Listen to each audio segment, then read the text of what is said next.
the Sexual Harassment of Women at Workplace Prevention, Prohibition and Redressal Act. It is also known as POSH Act, belongs to 2013. इस पे 2022 के जो principal की exam हुई थी उसमें बहुत सारे सवाल, 2 से 3 सवाल इस पे थे. अगर 2 से 3 सवाल आते हैं तो बहुत सारे ही माने जाते हैं. तो 2 से 3 सवाल इस पे आए थे. The sexual harassment of women at work place. मैं किसी विशिष्ट रीजन का नाम नहीं लूँगा, पर एक रीजन में इसकी बहुत सारी केसेस हुई. लोगों ने इसका मिसयूज़ भी लिया बहुत धड़ल्ले से. Sexual harassment of women at work place का एक्ट 2013 का है, जिसको पॉश के नाम से हम लोग जानते हैं. What this act talks about. ये एक्ट किस बारे में बात करता है, इसकी कलम क्या है, इसमें क्या आएगा वो हम देखेंगे. The first of all the introduction. Sexual harassment, violation of human rights. अगर हम किसी को भी, कोई भी व्यक्ति हो, उसको अगर सेक्सुअली हैरास करते हैं तो एक प्रकार का वायलेशन है ह्यूमन राइट्स का. जो मानवीय आधार हैं, उसके जो अधिकार हैं, उन अधिकारों का ये वायोलेशन है. It just a violation of human rights. किसी भी व्यक्ति को जो उसके मानवीय अधिकार हैं उसका उल्लंघन है ये. Then convention of elimination of all forms of discrimination against women, CEDAW 1979. ये कायदा आने से पहले CEDAW, convention of elimination of all forms of discrimination against women, किसी महिला को वो महिला है बोल के उससे भेदभाव करना, इसके खिलाफ एक कायदा कानून था 1979 का act, that is convention of elimination of all forms of discrimination, सभी तरह का भेदभाव दूर करना. Then violation of fundamental rights, it is also there. POSH talks about the violation of fundamental rights. How many fundamental rights are there at present now?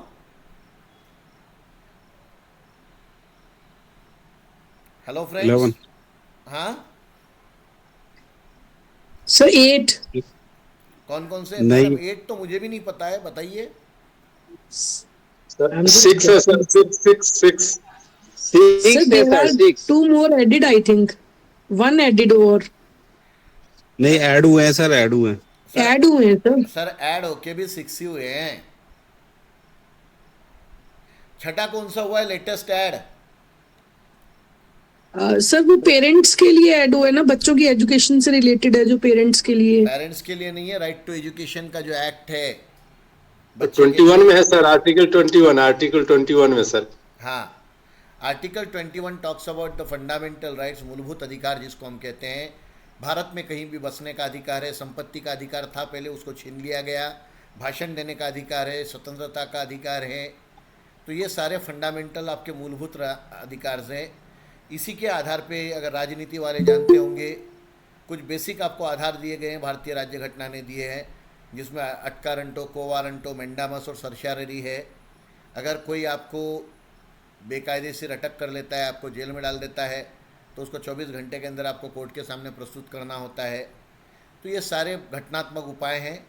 पर fundamental rights जो आपके मूलभूत अधिकार है, वो अगर हम किसी महिला को, महिला कर्मचारी को, सहकर्मी को हैरेस करते हैं तो उसके वायोलेशन होता है उसके फंडामेंटल राइट्स का. Article 14, 15 and 21 of the constitution of India talks about this fundamental rights. भारतीय राज्य घटना के कलम 14, 15 और 21 में, कॉन्स्टिट्यूशन ऑफ इंडिया के आर्टिकल्स में ये सब बातें की गई है फंडामेंटल राइट्स की. आगे देखेंगे.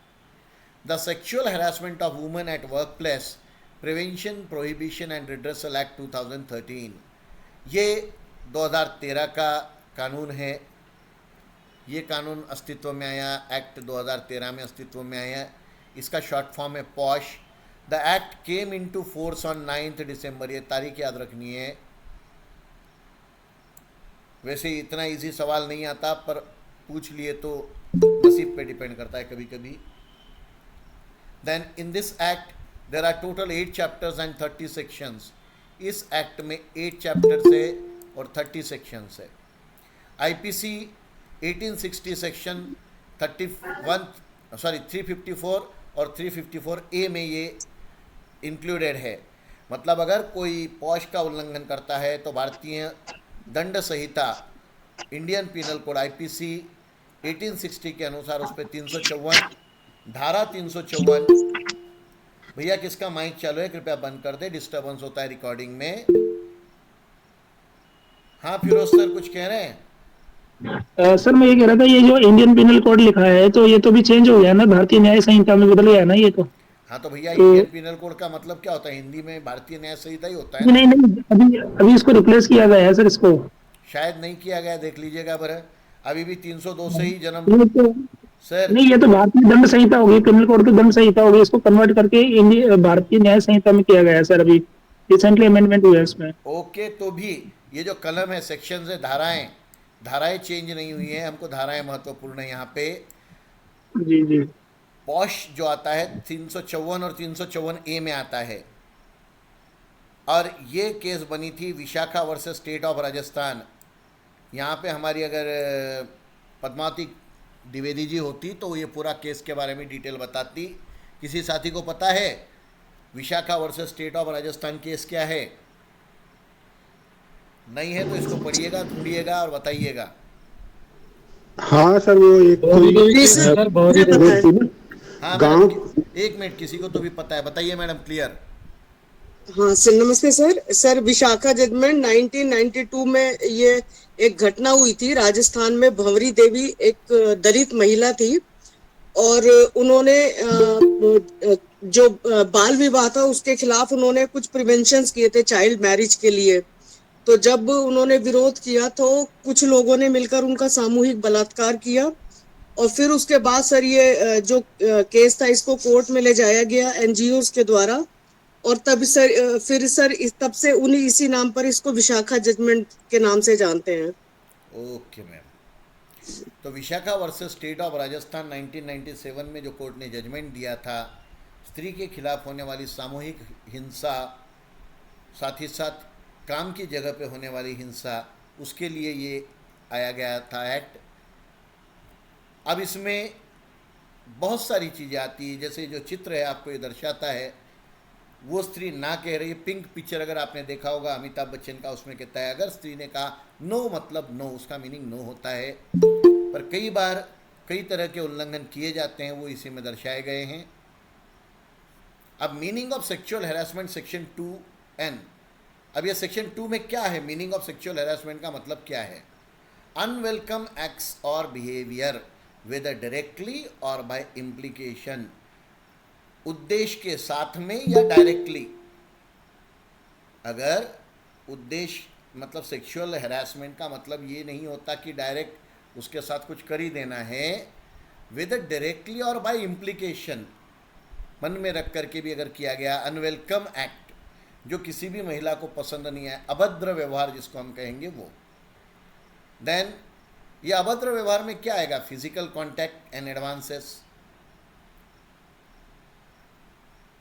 डिमांड और रिक्वेस्ट फॉर सेक्सुअल फेवर्स, इशारों में कुछ बातें की जाती हैं। कई बार धमकाया जाता है, आपको प्रमोशन चाहिए। अब जैसे दुर्भाग्य से नवोदय में कॉन्ट्रैक्चुअल की एक कंसेप्ट होती है। कई बार कॉन्ट्रैक्चुअल टीचर्स को इस तरह के हालातों से गुजरना पड़ता है। अधिकारी लोग आपको कंटिन्यू कर देंगे, यही स्कूल में मंगवा लेंगे, सेम स्कूल में मंगवा लेंगे, आपको तकलीफ नहीं होगी। Such kind of indirect favours they demand और request for sexual favours. Then making sexually coloured remarks, अगर आप किसी महिला को कहते हैं कि आप काली दिख रही हो, सावली दिख रही हो, मोटी दिख रही हो, भद्दी दिख रही हो, ये उसके बॉडी शेमिंग जिसको हम कहते हैं, उसके कलर कॉम्प्लेक्शंस को लेके, उसके शरीर को लेकर के कमेंट देना, that is also called sexual harassment. Making sexually coloured remarks. अब इसमें कई बार आते हैं, जैसे अगर हम भारत की बात करें तो भारत में कई सावली हीरोइंस हुई हैं, उनको ये चीज़ों से गुजरना पड़ा, उन्होंने भी ये फेस किया। तो making sexually coloured remarks also come in this category. Then showing pornography, आजकल मोबाइल का ज़माना है, इंटरनेट लोगों के हाथ में आ गया है अंबानी जी की कृपा से, तो इसका मिसयूज़ लोग करते हैं, showing pornography. Then any other unwelcome physical, verbal और non verbal conduct of sexual nature, verbally भी नॉन वर्बली भी। अब वर्बल मतलब इशारों, डायरेक्ट भाषा के माध्यम से, नॉन वर्बल मतलब इशारों में गंदे भद्दे इशारे करना, साथ ही साथ फिजिकल कमेंट्स करना गंदे गंदे, तो ये सारे के सारे सेक्सुअल हैरेसमेंट में आता है। वर्क प्लेस पे कई महिलाओं को इन चीज़ों से गुजरना पड़ता है, तो ये न हो, उसको मानसिक रूप से प्रताड़ना न हो, इसके चलते ये एक्ट लाया गया। इसमें कई बार ऐसा होता है, और यह है हकीकत है कि कई जगहों पे लोग ये करते हैं, ये सेक्सुअल हैरेसमेंट होता है। गाहे बगाहे 10 में से, मतलब मैंने इंडिया टुडे में एक सर्वे पढ़ा था, 10 में से 8.5 लेडीज़ को वर्क प्लेसेस में या अपने आजू बाजू के एरियाज़ में, परिवार में सेक्सुअल हैरेसमेंट का सामना करना पड़ता है। 10 में से 8.5 में कह रहा हूँ, मतलब 85% people are there harassing women. Then अब forms of sexual harassment, ये कितने प्रकार हैं? There are 2 forms of sexual harassment. Number 1, quid pro quo means this for that, ये दोगे तो ये दो, आप ये करोगी तो मैं ये दूंगा। Seeking sexual favors or advances in exchange for work benefits, आपको हम ये बेनिफिट दे देंगे। चलो अब किसी की ट्रांसफ़र हो गई, आपको ट्रांसफ़र नहीं चाहिए, ठीक है कोई बात नहीं, आप फेवर कर दो, आप फेवर करो, आपको हम ये कर देंगे। मैंने नवोदय के बारे में कुछ किंवदंतियाँ सुन रखी हैं। एक बहुत फेमस रीजन था, उस फेमस रीजन में एक डीसी महोदय थे। ये किंवदंतियाँ हो सकती है, वो उनको अगर फेवर कर दिया जाए तो अगर कोई टीजीटी होता तो वो तत्काल प्रभाव से पीजीटी बना दिया जाता। अब एग्ज़ाम हो गई, अब नहीं होता, पर पुराने ज़माने में हुआ है। वो डायरेक्टली फेवर मांगते और जो उनको फेवर करता उनको वो फ़ायदा करवाते। तो ये एक प्रकार हो गया, दिस फॉर दैट, आप ये करोगे तो हम ये दे देंगे, चलो आपको ये जिम्मेदारी से मुक्त कर देंगे, आप हमें ये दे दो। मतलब जिनको ये फेवर दिए जाते थे उनसे कुछ फेवर लिया जाता था, ये लेन देन वाला व्यवहार हो गया, this for that. Then there come hostile work environment, मतलब वातावरण ही ऐसा बना दो, द कंडीशन ऑफ वर्क और behaviour towards a female worker which make it unbearable for her to be there, उसको इतना सताओ कि वो काम छोड़ के खुद ही चली जाए, ये दूसरा तरीका है। हाँ मैडम। ये तो सर मेल के साथ भी होता है सर। सर अभी हम मेल के लिए पॉश एक्ट बना नहीं है, ठीक है। हाँ मैडम, कुछ बोल रही थी आप। Hostile work environment means condition of work or behavior towards a female worker which make it unbearable for her to be there, मतलब ऐसा वातावरण ही बना दो कि लोग वहाँ से छोड़ के खुद ही चले जाएं। आपने कभी हाथी के शिकार के बारे में सुना है? वो एक खेल होता था पुराने ज़माने में, मराठी में उसको एक वर्ड था 60 मारी, मतलब जो हत्ती होता था ना उसको क्या करते थे, तीनों साइड से ड्रम ढोल बजा बजा के एक किनारे में लेके जाते थे, एक कोने में, और उस कोने में उसको कोच कोच के मारते थे। तो महिला के लिए ऐसा वातावरण बना दिया जाता था कि उसको सब तरफ से कॉर्नर करना, जिसको हम कहते हैं इंग्लिश में, just make a corner there. So this is 2 types of sexual harassment. There are 2 forms of sexual harassment, 2 तरह का होता है। एक ये दोगे तो ये देंगे, लेन देन वाला व्यवहार, या वातावरण ही ऐसा बना के रख दो, हॉस्टाइल एटमॉस्फेयर क्रिएट कर दो जिसमें महिला वर्कर वहाँ पे काम ही नहीं कर पाए। Then example of sexual harassment, staring, किसी को एक जैसा घूरते देखते रहना, घूर के देखना। कई लोगों की आंखें एक्सरे का काम करती हैं, महिलाओं को ये पता होगा।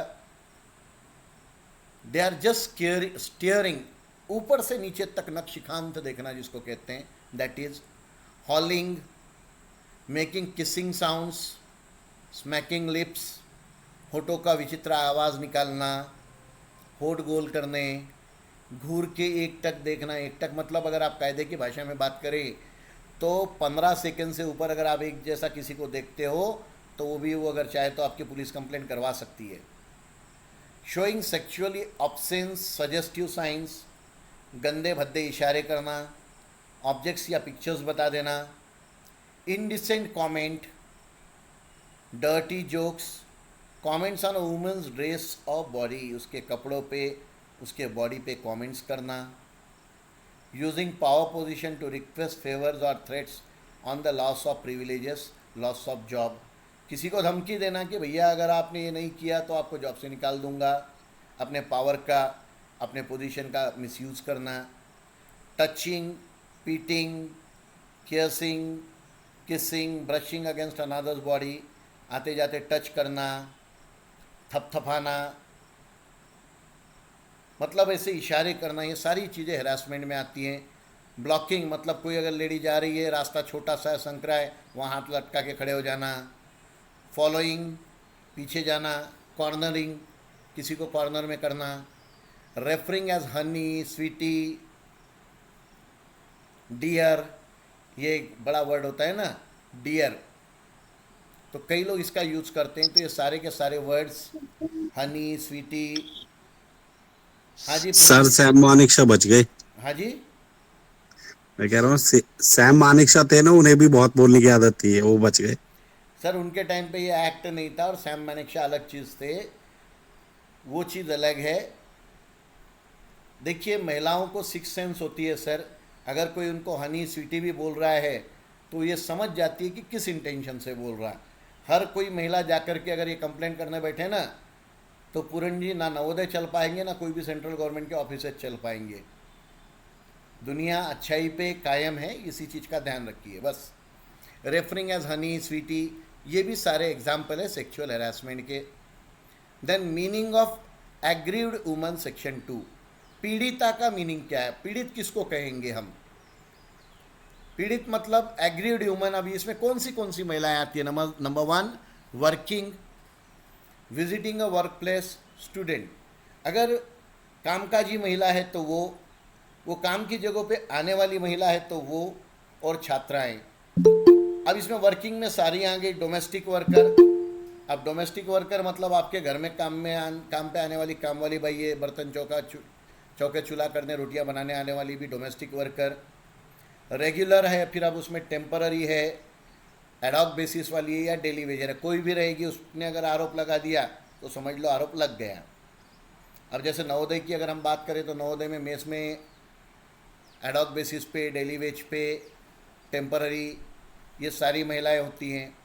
Then for remuneration, voluntary basis, otherwise हमारे यहाँ पे कोई कार्यक्रम है तो उस दौरान हम अगर किसी को ऑन रिम्यूनरेशन पे बुला लेते हैं, वॉलंटरी बेसिस पे कोई सहकार्य करने के लिए आ गया वो, या ऐसे कोई। एम्प्लॉयड डायरेक्टली और थ्रू एन एजेंट। आजकल रिसोर्स हम क्या कहते हैं उसको, अभी हमारे सिक्योरिटी गार्ड्स वगैरह हमने आउटसोर्सिंग से लिए, तो एक तो हमने डायरेक्टली एम्प्लॉय किया हो या आउटसोर्सिंग से आए हुए बंदे भी हों। कॉन्ट्रैक्ट वर्कर हो सकते हैं, प्रोबेशनर हो सकते हैं, ट्रेनी हो सकते हैं, अप्रेंटिस हो सकते हैं, called by any other such name, आप इसको कोई भी नाम से बुला सकते हैं। इसमें छात्राएं आ गई, विजिटिंग वर्क प्लेस पे काम करने वाले लोग आ गए, इसमें डोमेस्टिक वर्कर वगैरह सारे ही सारे ये एग्रीड वुमन के रूप में आते हैं।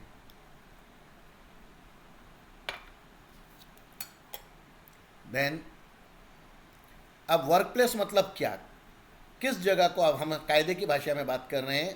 What is the meaning of work place? Work place का मीनिंग क्या है? नंबर 1, अब देखिए वर्क प्लेस क्या हो सकता है। गवर्नमेंट ऑर्गेनाइजेशंस हो सकती हैं, NGOs हो सकते हैं, घर हो सकता है। कई बार घरों में कामवालियों के साथ ये हैरासमेंट हुआ है, NGOs में हुआ है, गवर्नमेंट ऑफिसेस में हुआ है, नर्सिंग होम्स हैं, कॉरपोरेशंस है, कंपनीज़ है, फार्म्स है, एजुकेशनल इंस्टीट्यूशंस है, स्पोर्ट्स फैसिलिटीज़ है, हॉस्पिटल्स है, सर्विस प्रोवाइडर्स हैं और कोऑपरेटिव सोसाइटीज़ है। हर जगह ये सारी की सारी जगह वर्क प्लेस के रूप में आएंगी। Then composition of ICC। अभी ICC क्या है? कोई बताएगा meaning of the word ICC? Internal complaint committee. Internal complaint correct, internal complaint committee. Internal committee मतलब क्या? अगर आपकी इंस्टीट्यूशन है तो ये कंपलसरी है कि आपको एक निजी मतलब उस एरिया की, उस कंपनी की एक इंटरनल कमेटी बनाना आवश्यक है। जैसे अब उसमें कितने मेंबर रहेंगे, तो उसमें 1 2 3 जो है देख लीजिए। 1 presiding officer, senior level female employee, important है, सीनियर लेवल फीमेल एम्प्लॉय, ये थोड़ी सी सीनियर फीमेल एम्प्लॉय होनी चाहिए। Then 2 employees members, they are committed to cause woman safety, ऐसे 2 मेंबर होने चाहिए जो वुमन सेफ्टी की बातें करे, सिर्फ बातें ही नहीं करे, वुमन सेफ्टी का ध्यान भी रखें, वुमन सेफ्टी के लिए कुछ कार्य भी करे। दे आर कमिटेड फॉर, वो उसके लिए कमिटेड होने चाहिए। देन एक्सटर्नल मेंबर्स, ये मतलब बाहर से भी मेंबर आपको लेने पड़ते हैं, with 5 years of work experience in women empowerment, ऐसे लोग लेने हैं कि जिनको 5 साल का अनुभव हो वुमेन एम्पावरमेंट में, स्त्री सबलीकरण में, स्त्री संबल में, जिनको 5 साल का अनुभव है, ऐसे लोगों को आप आईसी में ले सकते हैं। हाँ जी, सर एक्सक्यूज मी सर। हाँ जी, सर सर ये जो 2 मेंबर है इसमें एक मेल मेंबर की भी बात की गई है। हाँ, 1 sir. Male member and 1 female. Yes sir, yes sir. पर अगर समझ लीजिए वहाँ पे नहीं मिलता है तो दोनों मेल भी हो सकते, हाँ, या एक मेल एक फीमेल भी हो सकते हैं। एक मेल एक फीमेल का इसमें जिक्र है। हाँ ठीक है ना सर, 2 लोग यहाँ पे चाहिए, ये कंपलसरी हैं। पर ये जो प्रीसीडिंग ऑफिसर है ये कंपलसरीली महिला होनी चाहिए। ठीक है, आगे। जी जी right. Then procedure for complaint, अब इसके कंप्लेंट की प्रोसीजर क्या है, ध्यान से देख लीजिएगा। Step 1, agreed person to report incident within 3 months, जिसके साथ घटना घटी है वो खुद रिपोर्ट कर सकता है 3 महीने के भीतर। Agreed person to report incident within 3 months। Next, internal committee to notify respondent 7 days, get response 10 days। और जैसे ही ये इंटरनल कमिटी के पास मामला आएगा वो उसको नोटिफाई करेंगे, रिस्पॉन्ड करेंगे 7 दिन के भीतर, और उसको 10 दिन के भीतर रिस्पॉन्स लेंगे। Get response 10 days, this is the step 2। Step 3, settlement और इंक्वायरी। एक तो इसमें सेटलमेंट होगा या इंक्वायरी होगी, that is during the period of 90 days, 90 दिन सेटलमेंट या inquiry. Then step 4, finding and recommendations 10 days। Inquiry के बाद, फाइंडिंग्स मिलने के बाद रिकमेंडेशन के लिए 10 दिन। अब मुझे बताइए, पीड़ित महिला को ये इंक्वायरी के दौरान कितने दिन की छुट्टी मिल सकती है? हमने लीव रूल्स देखे थे। 3 महीने की। 90 days। 90 days है। 90 days। पक्का 90 days है ना? Yes sir. हाँ जी, चलिए, very good. Then there come step 5। Excuse me sir. हाँ मैडम। सर प्लीज ये पॉइंट रिपीट कर दीजिए जो अभी डिस्कस हुआ है, हाँ। 90 डेज वाला। मैडम, अगर समझ लीजिए किसी महिला के साथ वर्क प्लेस पे कोई सेक्सुअल हरासमेंट की घटना हुई है और उसने कंप्लेंट की है, तो कई बार ऐसा होता है कि कंप्लेंट करने वाली महिला को लोग गलत नज़र से देखते, तो उसका मानसिक प्रताड़ित न हो, उसकी प्रताड़ना न हो, इसके लिए उसको 3 महीने तक की छुट्टी, जो कि किसी भी अकाउंट से नहीं काटी जाएगी, उसको दी जा सकती है। ये ओके, ये फुल्ली पेड होगी। Yes exactly. और ये कंपल्शन तो नहीं ना, if the lady wants to avail वो शी कैन अवेल, अदरवाइज ऐसा कुछ। It is not compulsory to give her, but if she thinks कि भाई आईसी रिकमेंड करेगा तभी मिलेगा सर। सर आईसी रिकमेंड तभी करेगा जब महिला एप्लीकेशन देंगी कि मेरा यहाँ पे बैठना दुबर हो गया है, मैं यहाँ नहीं रह सकती, मैं घर जाना चाहती हूँ, that type. Okay sir, okay, thank you sir. हाँ सर। हेलो। हाँ राहुल जी। सेम प्लेस पर हो सकते हैं, तो इसमें तो थोड़ा सा मूवमेंट जो है वो उसमें ओके सर, आपकी आवाज़ सिक्योर फील नहीं कर पाते, दैट्स व्हाई वो एक्टिवेशन। सर आपकी आवाज़ नहीं आ रही क्लियर।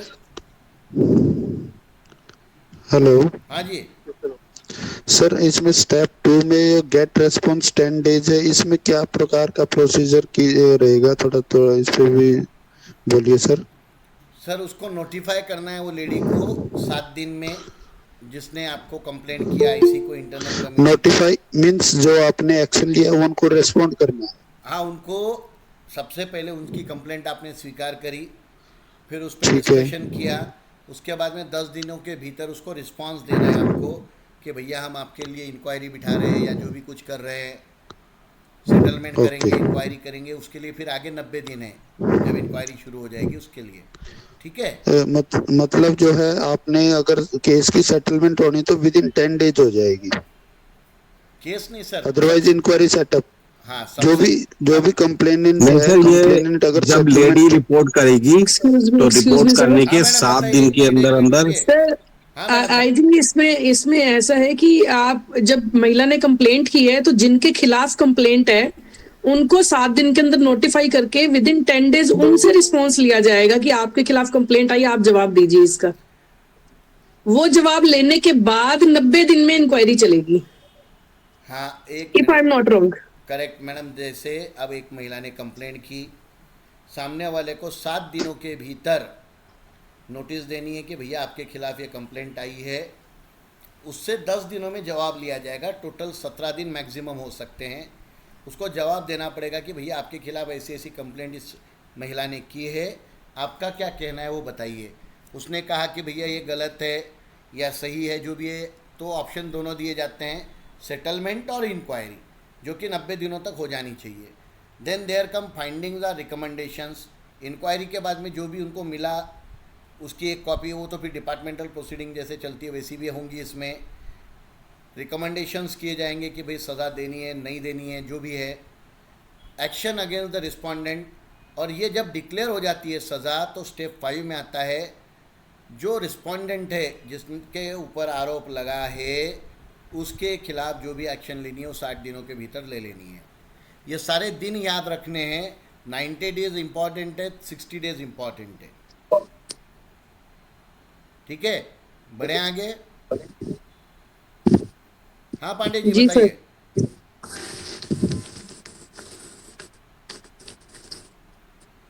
चलिए,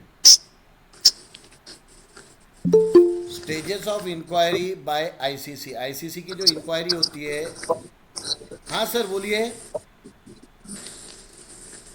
नहीं तो कृपया माइक बंद रखिए सर प्लीज। हाँ बोलिए सर।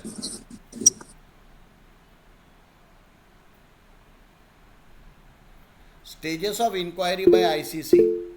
हाँ सर बोलिए, Anurag sir. Good evening sir.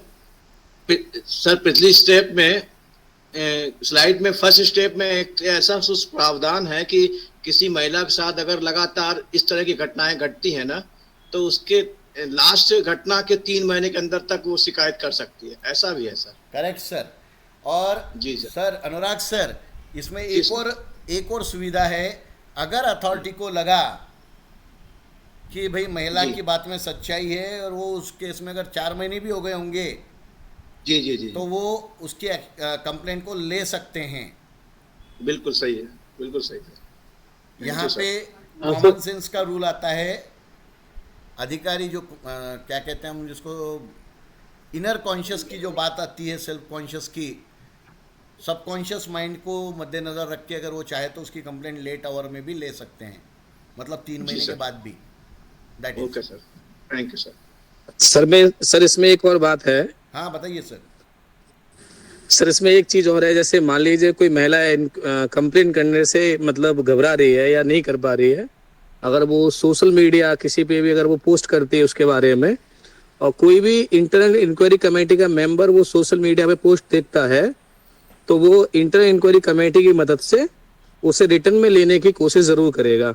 एक ये भी सर लॉजिक जोड़ा गया है उसमें। उसको सुमोटो कहते हैं, वो खुद से उसका संज्ञान ले सकते हैं। इसके अलावा भी एक और क्लॉज है जिसमें ये सवाल आया था प्रिंसिपल की एग्जाम में, अगर किसी महिला के साथ अभद्रता होती है वर्क प्लेस पे तो कौन कंप्लेंट कर सकता है? तो महिला का साथी शिक्षक भी, अगर साथी है उस वक्त में प्लेस में काम करने वाला, वो महिला के तरफ से भी कंप्लेंट कर सकता है। ये भी ऑप्शन सही था, उसमें लोगों ने उसमें गलती की थी। उसमें सर उसमें फैमिली मेंबर भी इंक्लूडेड है, फैमिली मेंबर भी कर सकता है शायद sir family member, sir family member भी कर सकते हैं सर, फैमिली मेंबर भी है उसमें। एक मिनट, उसमें फैमिली मेंबर भी है, उसमें आपके जो सहकर्मी हैं वो भी कर सकता है। चलिए आप देखते हैं stages of inquiry by ICC. सबसे पहले वो स्टेटमेंट ऑफ वुमन लेगी, वो वुमन का स्टेटमेंट लेगी। सर आईसीसी फुल फॉर्म बता दीजिए प्लीज। सर अभी तो बताया था, बताइए साथियों फिर से। Internal complaint committee, internal complaint committee सबसे पहली स्टेज रहेगी स्टेटमेंट ऑफ वुमन, उस महिला का बयान लिया जाएगा। Then number 2 article of charges और चार्जशीट, जिस पे उसने आरोप लगाए हैं उसके खिलाफ चार्जशीट बनाई जाएंगी। Number 3 return statement of respondent, ये कितने दिनों में लेंगे सामने वाले का रिटर्न स्टेटमेंट? ये within 10 days of giving notice. अभी हमने देखा था 10 दिन के statement of respondent within 10 days. Then plead guilty और इनोसेंट, ये चौथी स्टेप, ये कितने दिन चलेगी?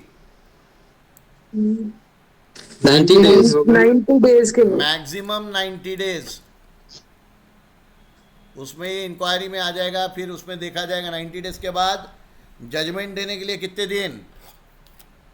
10 डेज है, 50 डेज, 60 days. तो प्लीडेड गिल्टी और इनोसेंट, ये 4th stage. Then there come examining of witnesses and documents. अगर सामने वाला कोई भी रहेगा वो खुद तो बोलेगा नहीं कि मैं इनोसेंट हूँ या गिल्टी हूँ, वो तो ये बोलेगा सर मैं तो इनोसेंट ही हूँ। तो ऐसी स्थिति में examining of witnesses and documents, जो तत्काल उस वक्त में लोग थे उनका एग्जामिनेशन, विटनेसेस, डॉक्यूमेंट्स को देखा जाएगा। And at the end submitting the inquiry report, बाद में अंत में इंक्वायरी रिपोर्ट सबमिट होगी। और उसके बाद ये तीनों स्टेज जो हैं, ये तीनों स्टेज को 90 डेज लगेंगे। और 90 डेज के बाद में जो भी डिपार्टमेंटल होगा वो डिसाइड करेंगे, कमेटी डिसाइड करेगी, आईसीसी डिसाइड करेगी कि उस पर क्या एक्शन लेना है। तो ये these are the stages of inquiry by ICC. Then penalties for the respondent. अब पेनाल्टीज कौन कौन सी हो सकती है? माइनर पेनाल्टीज क्या है?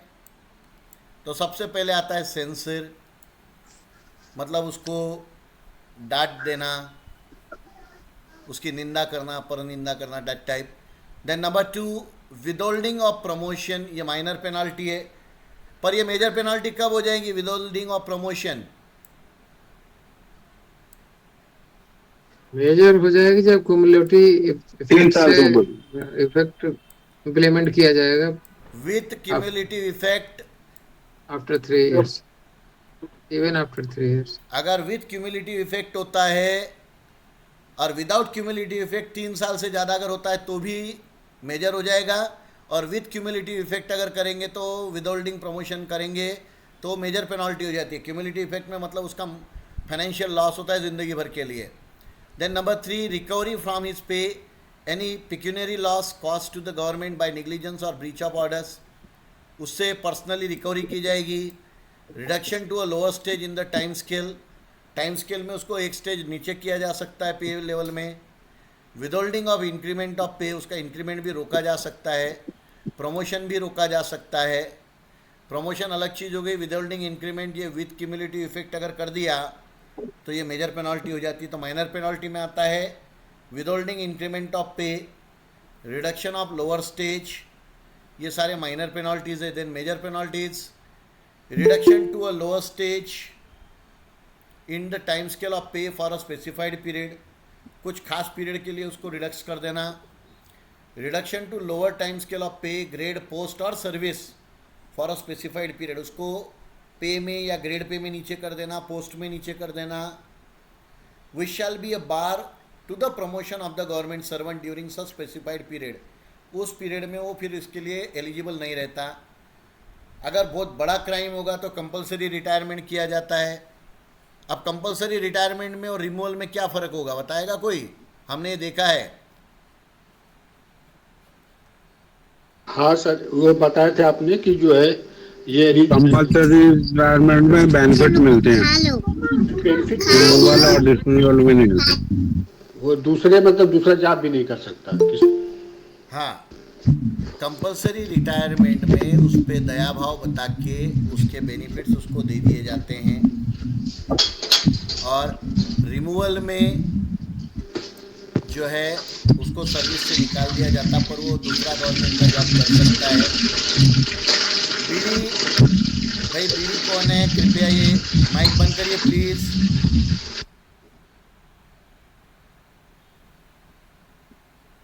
Then removal from service and dismissal from service. अगर डिसमिस कर दिया तो वो दूसरे भी कोई गवर्नमेंट डिपार्टमेंट में जॉब नहीं कर सकता, ये मेजर पेनल्टी में आता है, ये हम ऑलरेडी देख चुके हैं। देन क्राइटेरिया फॉर कंपेंसेशन, पीड़ित महिला को कंपेंसेशन का भी कुछ क्राइटेरिया है। अब जैसे मेंटल एंड सफरिंग, जो उसका मानसिक प्रताड़ना उसकी हुई है, उसके लिए उसको कोई कंपेंसेशन देने का प्रावधान है। The loss of career opportunities है, वो उसको दे दी जा सकती है। Medical expenses incurred by the victim, जो पीड़िता है उसके जो भी खर्चा लगा होगा जिसने किया है उसको खर्चा देने को बाध्य किया जाता है। The income and financial status of the respondent, उसका स्टेटस देखा जाता है। Feasibility of such payment in a lump sum और इन इंस्टॉलमेंट, अगर सामने वाले ने गुनाह कबूल कर लिया है तो उसको एक लमसम या इंस्टॉलमेंट में एक कंपेंसेशन उस महिला को नुकसान भरपाई के रूप में दिलाया जा सकता है, दिलाया जाता है। अब इसमें ड्यूटीज़ ऑफ द एम्प्लॉयर, आप सब लोग प्रिंसिपल बनने वाले हो, आपकी क्या ड्यूटी रहेगी, सेक्शन 19 में आता है। नंबर 1, 5 की स्टेप आपको लेने हैं for compliance to the sexual harassment of women at work place. Number 1 सबसे महत्वपूर्ण, create and implement an anti sexual harassment policy. सबसे पहले आपके यहाँ पे एंटी सेक्सुअल हैरेसमेंट पॉलिसी को क्रिएट करिए, बनाइए और उसको इम्प्लीमेंट करवाइए। Number 2, constitute an internal committee IC and give them the necessary training to function efficiently। IC का गठन करवाइए और उनको ट्रेनिंग दीजिए कि वो इफ़िशिएंटली काम कर पाएँ। Number 3, employee awareness and assistant, कर्मचारियों में एम्प्लॉय अवेयरनेस और असिस्टेंस करवाइए। देन पोस्टर्स एंड नोटिसेस, अगर पॉश का आपने आपके स्कूल या आपके कार्यालय में एक पोस्टर भी लगा दिया तो जो भी कर्मचारी अगर मनचले जैसा करता होगा उसके बिहेवियर में सुधार आ जाता है। Then statutory annual report filing, हर साल की रिपोर्ट फाइल करवाइए कि भाई इस साल कोई घटना घटी थी, क्या घटी थी, तो क्यों घटी, क्या एक्शन लिया गया, ये डाटा बताइए। सो इन दिस वे आप इसको रोक पाएंगे। तो कंक्लूजन क्या है, a safe work place is every woman's right. Safe work place हर महिला का अधिकार है। क्लियर है दोस्तों? Thank you. सर, हाँ जी सर क्वेश्चन था। Thank you sir. हाँ मैडम बोलिए। सर वो सेकंड पॉइंट था ना जो विद होल्डिंग ऑफ प्रमोशन में आपने विद क्यूमुलेटिव इफेक्ट और विद नॉन क्यूमुलेटिव, वो नहीं समझ में आया सर, प्लीज बता दीजिए। मैडम वो मेजर पेनाल्टीज और माइनर पेनाल्टीज जो है सीसीएस रूल जो है वो उसका एक हिस्सा है। उसके लिए आपको अलग से पूरा एक टॉपिक है, चैप्टर है, वो पढ़ना पड़ेगा। ओके सर, उसका वीडियो होगा सर आपका उसमें? हाँ मैडम है। सीसीए रूल माइनर पेनाल्टीज का एक पार्ट है उसमें डाला हुआ, सेकंड पार्ट की रिकॉर्डिंग नहीं हो पाई, हो जाएगी। हाँ सतीश सर बोलिए, कुछ कहना है? सतीश सर